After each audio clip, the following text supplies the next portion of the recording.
Avez-vous plus de 70 ans? Si c'est le cas, vous devez changer immédiatement la température de ce qu'il y a dans votre assiette. Avant de commencer notre discussion d'aujourd'hui, permettez-moi de vous poser une seule question.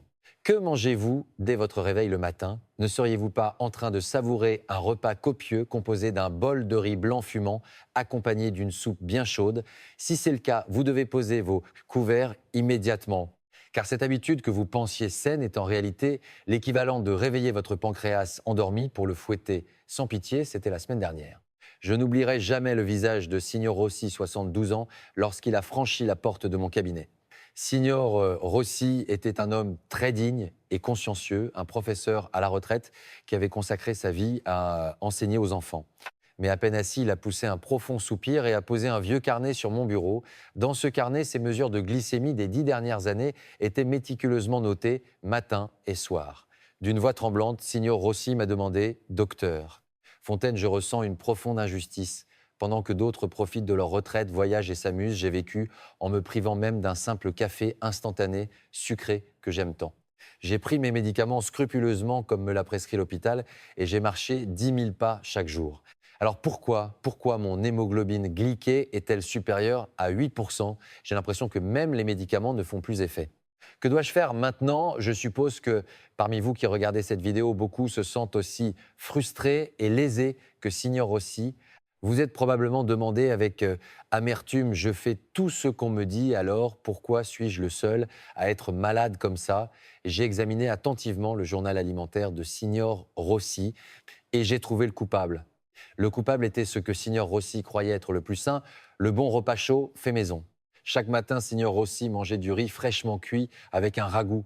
C'était un repas réconfortant pour le palais et l'esprit, mais pour les vaisseaux sanguins d'un diabétique, c'était littéralement comme jeter de l'huile sur le feu. Actuellement, en Italie, on dénombre pas moins de 6,3 millions de patients diabétiques, mais ce qui est encore plus surprenant, c'est que parmi eux, seules 3 personnes sur 10 parviennent à contrôler leur glycémie. Les 7 autres, comme Signor Rossi, vivent dans l'angoisse, leur glycémie restant incontrôlée malgré la prise de médicaments. Vous savez tous très bien ce qui se passe lorsque la glycémie reste constamment élevée. Le sang devenu visqueux peut obstruer les vaisseaux sanguins, provoquant un arrêt cardiaque, la cécité et finalement une insuffisance rénale qui peut vous contraindre à dépendre d'une machine de dialyse. Mais ne vous inquiétez pas trop. Je suis ici aujourd'hui pour vous redonner espoir. Le diabète n'est pas une maladie incurable qui vous oblige à dépendre des médicaments toute votre vie. En modifiant simplement un peu votre façon de manger, vous pouvez tout à fait ramener votre glycémie à un niveau normal, même sans médicaments. En fait, en mettant en pratique la méthode que je lui ai prescrite, Signor Rossi a vu son taux d'hémoglobine glyquée revenir dans la plage normale en seulement 3 mois. Je me souviens encore vivement du moment où il m'a serré la main en larmes en quittant l'hôpital. Le secret est très simple. Il ne s'agit pas d'acheter des compléments alimentaires coûteux, ni de faire bouillir des herbes médicinales difficiles à trouver. Chers amis, tout ce dont vous avez besoin se trouve dans votre cuisine, votre cuiseur à riz et votre réfrigérateur. Rien qu'en changeant la température du riz que nous mangeons tous les jours et en buvant une seule chose avant de manger, notre corps se transforme complètement. Ce n'est pas une histoire que j'ai inventée, mais un fait scientifique prouvé par de nombreuses études médicales à travers le monde. Si vous regardez cette vidéo jusqu'au bout, vous découvrirez 3 secrets de premier ordre que même les médecins appliquent discrètement lors de leur repas. Ce sont des méthodes très simples et claires que vous pouvez commencer à appliquer dès demain matin. À la fin de cette vidéo, vous aussi, comme Signor Rossi, vous vous frapperez le genou en vous exclamant « Ah, c'est donc pour ça que ma glycémie ne baissait pas » et je vous garantis que dans 3 mois, vous vous tiendrez devant le miroir, métamorphosé et en bien meilleure santé. Alors avant de vous dévoiler les solutions concrètes, si vous sentez que cette vidéo pourrait changer votre vie, n'hésitez pas à appuyer fermement sur le bouton « J'aime » et dans la section des commentaires, laissez juste le mot « J'attends ». C'est en rassemblant vos espoirs ardents que je puiserai la force de vous fournir des informations encore meilleures. Si vous êtes prêts, commençons sans plus attendre.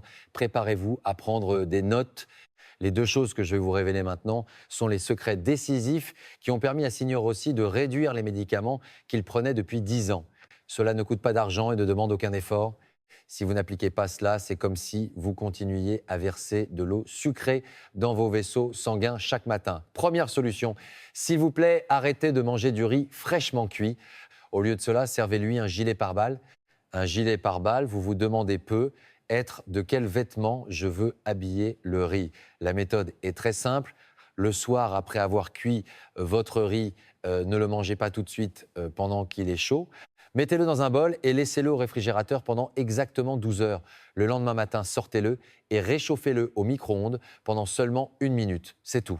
Pourquoi faire cela? Un incroyable secret de la physique se cache ici. Le riz chaud que nous mangeons habituellement est de l'amidon simple. Dès qu'il entre dans notre corps, les enzymes digestives se précipitent pour le décomposer en un instant. Dès que le riz arrive dans l'estomac, il se transforme immédiatement en amas de sucre qui se répandent dans le sang. La glycémie ne peut donc que monter en flèche comme une fusée.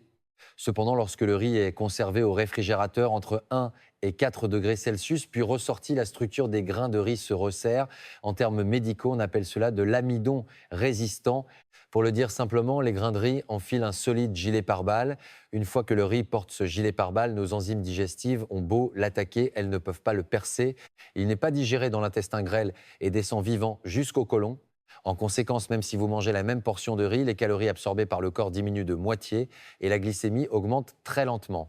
En effet, selon les résultats publiés en 2015 par des chercheurs sri-lankais, le fait de conserver le riz au réfrigérateur pendant 12 heures avant de le réchauffer a permis d'augmenter la quantité d'amidon, résistant jusqu'à 10 fois par rapport à la normale. Cependant, il y a 2 points importants à noter. Premièrement, il doit s'agir du réfrigérateur et non du congélateur. Si vous congelez le riz, ce gilet pare-balles ne se formera pas.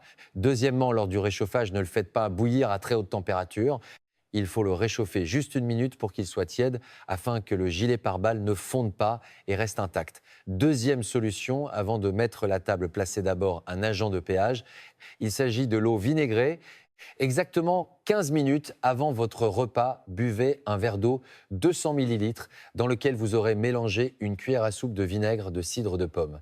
Pourquoi est-ce si important? Imaginez que se passe-t-il lorsque toutes les voitures affluent en même temps sur l'autoroute? C'est le chaos, tout est bloqué. C'est la même chose pour nos vaisseaux sanguins. Lorsque la nourriture arrive en masse, d'un seul coup, un embouteillage de glucose se produit. Mais un composé appelé acide acétique présent dans le vinaigre agit comme un agent de pH très strict à l'entrée de notre estomac. Si vous buvez du vinaigre avant de manger, cet acide acétique retient la nourriture dans l'estomac et régule la vitesse à laquelle elle est libérée dans l'intestin grêle.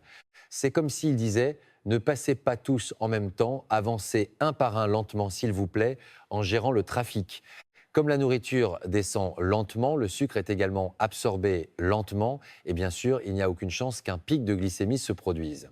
Selon une étude publiée par l'American Diabetes Association, le groupe qui a consommé du vinaigre avant le repas a montré une glycémie post-repas inférieure de 30 et 1% par rapport au groupe qui n'en a pas pris. 30 et 1%, c'est un effet énorme, comparable à la prise d'un médicament. Signor Rossi craignait au début d'avoir des brûlures d'estomac, mais en le diluant suffisamment dans l'eau, comme je le lui avais conseillé, il m'a dit que son estomac se sentait bien et que sa digestion s'était même améliorée. Cependant, ici aussi, il y a une précaution à prendre. Ne buvez jamais le vinaigre pur, cela vous brûlerait l'œsophage. Diluez-le impérativement dans un verre d'eau et comme il peut être acide pour vos dents, il est préférable d'utiliser une paille. Récapitulons. Les 2 méthodes les plus simples pour protéger votre corps. Premièrement, laissez le riz passer une nuit au réfrigérateur pour lui enfiler son gilet pare-balles, puis réchauffez-le tiède avant de le manger. Deuxièmement, 15 minutes avant le repas, buvez un verre d'eau vinaigrée, votre agent de pH, pour ralentir la vitesse de la glycémie. Rien qu'en respectant ces 2 points, votre pancréas se mettra à danser en disant « Ouf maître, enfin je respire ». Mais attendez, le riz est important, mais qu'en est-il de vos accompagnements? Prenez-vous une grosse cuillerée de riz que vous recouvrez d'un accompagnement bien salé. Je suis désolé, mais cette habitude durcissait vos artères. Dans la partie suivante, je vous parlerai de la révolution de l'ordre quoi manger et dans quel ordre pour ne jamais prendre de poids et vivre sans vous soucier de votre glycémie. Si cette information vous a été utile, partagez cette vidéo avec votre famille et vos amis que vous aimez. Un simple envoi via WhatsApp de votre part peut aussi prendre soin de leur santé, car être en bonne santé ensemble, c'est doubler la joie.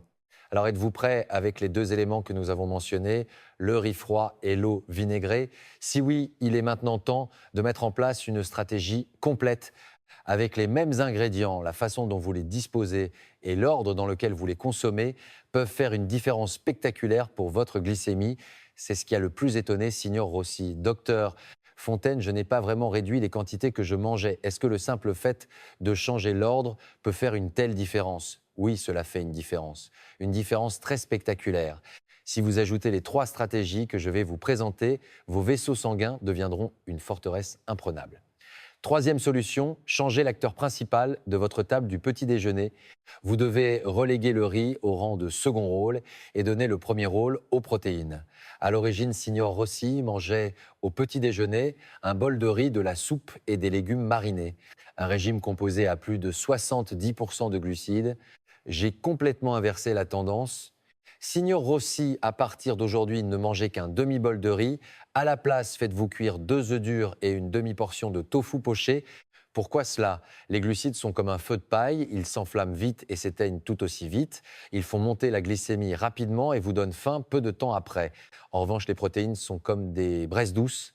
Elles font monter la glycémie très lentement et maintiennent la satiété plus longtemps. Les résultats d'une étude de l'université de Tel Aviv en Israël sont d'ailleurs très intéressants. Ils ont mené une expérience sur des diabétiques divisés en 2 groupes. Le groupe A a été invité à manger un petit déjeuner riche en protéines, tandis que le groupe B a mangé un petit déjeuner riche en glucides. Qu'en était-il 3 mois plus tard? Le groupe A, qui avait consommé des protéines, a vu sa glycémie à jeun chuter 3 fois plus que l'autre groupe et a également perdu beaucoup plus de poids. Ce n'est pas simplement une question de calories. Les protéines consommées le matin activent l'interrupteur métabolique de notre corps pour toute la journée. Alors dès demain matin, réduisez la taille de votre bol de riz et comblez le vide avec des œufs durs, du tofu, du blanc de poulet. Quatrième solution, installez un filet gluant dans vos intestins. Il s'agit de consommer de l'avoine. L'avoine a été désignée comme l'un des 10 super-aliments du monde par le magazine Time et est une céréale dont l'effet préventif sur les maladies cardiaques a été officiellement reconnu par la FDA américaine. Mais attention, ne mangez pas n'importe quelle avoine. Les flocons d'avoine instantanés sucrés que l'on trouve en supermarché sont bourrés de sucre, n'en consommez absolument pas. Vous devez choisir de l'avoine entière et rugueuse étiquetée avoine concassée ou flocons d'avoine entier. Cette avoine contient un ingrédient précieux appelé bêta-glucane. Lorsque cette substance pénètre dans notre corps, elle rencontre l'eau et se transforme en une sorte de gelée visqueuse. Elle devient comme un filet gluant. Ce filet collant se plaque contre la paroi intestinale et empêche le sucre que nous avons mangé d'être absorbé trop rapidement dans les vaisseaux sanguins. C'est une insuline naturelle, en quelque sorte. Signor Rossi a commencé à mélanger environ 50 grammes de cette avoine à son riz lorsqu'il le cuisait comme des céréales mélangées. Au début, il trouvait cela rugueux et difficile à manger, mais en mâchant bien, il a trouvé le goût agréable et son estomac plus léger. Attention, si vous consommez trop d'avoine d'un coup, vous risquez d'avoir des gaz. Commencez par ajouter seulement 2 cuillères à soupe à votre riz et si votre estomac le tolère, bien augmentez progressivement la quantité. Cinquième solution, déclenchez une opération d'embouteillage sur l'autoroute de votre estomac. Qu'est-ce que cela signifie? Simplement en changeant l'ordre dans lequel vous mangez, vous pouvez bloquer la route pour que la glycémie ne puisse pas s'emballer. La formule est très simple. Respectez cette règle d'or: légumes, puis protéines et enfin glucides. Lorsque vous vous asseyez à table, commencez par finir une assiette de légumes cuits ou de salade. Ce sont les camions lents que vous envoyez sur l'autoroute. Si ces camions, les fibres alimentaires, remplissent déjà l'autoroute de votre estomac, pensez-vous que la voiture de sport qui suit le riz, les glucides, pourra prendre de la vitesse? La route est bloquée, elle ne pourra jamais passer. Rapidement, des études ont montré que ce simple changement d'ordre peut réduire la glycémie post-repas jusqu'à 70%. 70%, c'est un chiffre colossal. Signor Rossi aussi trouvait étrange au début de manger son riz et ses accompagnements séparément, mais c'est maintenant devenu une habitude et il termine toujours ses légumes avant de toucher à sa cuillère. Essayez-le dès ce soir. C'est le meilleur secret pour maîtriser sa glycémie sans dépenser un centime. Sixième et dernière solution, résolvez le mystère de votre glycémie à jeun le matin. Docteur Fontaine, je mange peu le soir et je fais de l'exercice, alors pourquoi ma glycémie est-elle élevée le matin? Il y a certainement des gens dans ce cas. Dans cette situation, vous devez vous résoudre, ne serait-ce qu'un jour, à mettre une alarme à 3 heures du matin pour mesurer votre glycémie. Il y a 2 raisons possibles. L'une est l'effet Somogy. Pendant la nuit, votre glycémie a trop chuté, provoquant une hypoglycémie et votre corps, pour survivre, puise dans ses réserves d'urgence en libérant massivement du sucre depuis le foie. Si votre glycémie à 3 heures du matin est basse, vous devez prévenir l'hypoglycémie nocturne en buvant un verre de lait ou en mangeant quelques noix avant de dormir pour maîtriser votre glycémie matinale. Inversement, si votre glycémie est également élevée à 3 heures du matin, il s'agit du phénomène de l'aube. C'est dû aux hormones ou à un dîner trop copieux la veille. Dans ce cas, vous devez réduire davantage la quantité de votre dîner. Si vous vous contentez de jeûner sans faire cette distinction, votre glycémie risque au contraire de grimper encore plus. Voilà, nous avons parcouru un long chemin. Le riz froid du réfrigérateur, l'eau vinaigrée, le petit déjeuner protéiné, le filet d'avoine, l'ordre légumes, protéines, glucides et la vérification à 3 heures du matin. Avez-vous bien tout enregistré? Certains d'entre vous se sentent peu, être dépassés en se demandant « c'est bien beau tout ça, mais comment vais-je réussir à tout faire en une seule journée ?» Ne vous inquiétez pas. Dans la partie suivante, je vais vous montrer l'emploi du temps quotidien que Signor Rossi a réellement suivi du réveil au coucher. Et je répondrai aussi clairement à vos questions brûlantes comme on dit que la cannelle est bonne, mais est-ce que je peux manger des fruits? Si la vidéo d'aujourd'hui vous a été utile, veuillez appuyer sur le bouton d'abonnement et sur la cloche de notification. Votre simple clic m'encourage énormément à créer des vidéos de santé encore plus utiles. Bien, toutes les préparations sont maintenant terminées. Vous avez compris intellectuellement tout ce que vous avez entendu jusqu'à présent, mais vous pourriez vous sentir perdu demain matin au réveil, ne sachant pas par où commencer. C'est pourquoi j'ai apporté l'emploi du temps quotidien que j'ai conçu pour Signor Rossi. Signor Rossi a affiché cet emploi du temps sur la porte de son réfrigérateur et l'a suivi à la lettre comme une opération militaire. Vous pouvez suivre ce même flux. 6 heures du matin, réveil. Dès que vous ouvrez les yeux, buvez un verre d'eau tiède. C'est le démarrage qui permet de fluidifier le sang épaissi pendant la nuit. Ensuite, ouvrez la porte du réfrigérateur. Sortez le riz froid que vous y avez mis la veille au soir et mettez-le au micro-ondes pour exactement 1 minute. Le point clé est de le réchauffer pour qu'il soit tiède, pas trop chaud. 7 heures du matin, préparation du repas. Nous sommes 15 minutes avant le repas principal. C'est le moment en or. Dans un verre de 200 ml d'eau, mélangez une cuillère à soupe de vinaigre de cidre de pomme et buvez-le à la paille. C'est le moment de mettre en place votre agent de péage. Pendant ces 15 minutes, vous pouvez aller aux toilettes ou faire quelques étirements légers. 15 du matin, début du repas. Sur la table sont disposés des légumes cuits, 2 œufs durs, une demi-portion de tofu et un demi-bol de riz froid mélangé à de l'avoine. Ne prenez pas encore votre cuillère, prenez vos baguettes ou votre fourchette et commencez par les légumes. Mâchez-les lentement, puis mangez les œufs et le tofu. Lorsque vous sentez que votre estomac est déjà un peu rempli, mangez enfin le riz. La durée du repas doit être d'au moins 20 minutes. Notre cerveau a besoin de 20 minutes pour envoyer le signal de satiété. Le déjeuner et le dîner suivent le même principe. Vous mangez à l'extérieur, pas de souci. Même au restaurant, lorsque votre bol de riz arrive, ouvrez le couvercle et laissez-le refroidir un peu. Mangez d'abord toute la salade ou les légumes servis en accompagnement et ne mangez que la moitié du riz à la toute fin. Une excellente méthode consiste également à transporter une petite fiole de vinaigre avec vous pour en mélanger à votre eau. Signor Rossi m'a raconté que même lors de réunions avec ses amis, il buvait discrètement son eau vinaigrée de peur de passer pour quelqu'un d'excentrique. Vin et N0 avant de dormir. Si, comme nous l'avons mentionné, vous souffrez d'hypoglycémie nocturne, entraînant une glycémie élevée le matin, buvez un demi-verre de lait ou mangez 2 noix avant de vous coucher. Sinon, il est préférable de dormir le ventre vide. Maintenant, une petite parenthèse. Je vais clarifier de manière définitive les 2 questions que les patients me posent le plus souvent au cabinet. Première question, Docteur Fontaine, on dit que la cannelle est bonne pour la glycémie. Est-ce que je peux en boire en infusion? Oui, cela peut aider. La cannelle est un excellent assistant qui aide l'insuline à bien faire son travail, mais il faut être très prudent. La cannelle bon marché que l'on trouve couramment dans les supermarchés est principalement de la cannelle de type cassia. Elle contient une substance appelée coumarine qui, consommée en grande quantité sur le long terme, peut s'accumuler et devenir toxique pour le foie. Vous devez impérativement acheter de la cannelle de Ceylan C, à dire de la cannelle du Sri Lanka, que vous trouverez sur Internet ou dans des magasins spécialisés. Sa teneur en coumarine est faible, elle est donc sûre. Néanmoins, n'en consommez pas trop, une demi-cuillère à café par jour diluée dans de l'eau est suffisante. Mais souvenez-vous, la cannelle n'est qu'un complément. Si le régime alimentaire compte pour 90 points, la cannelle en vaut environ 5.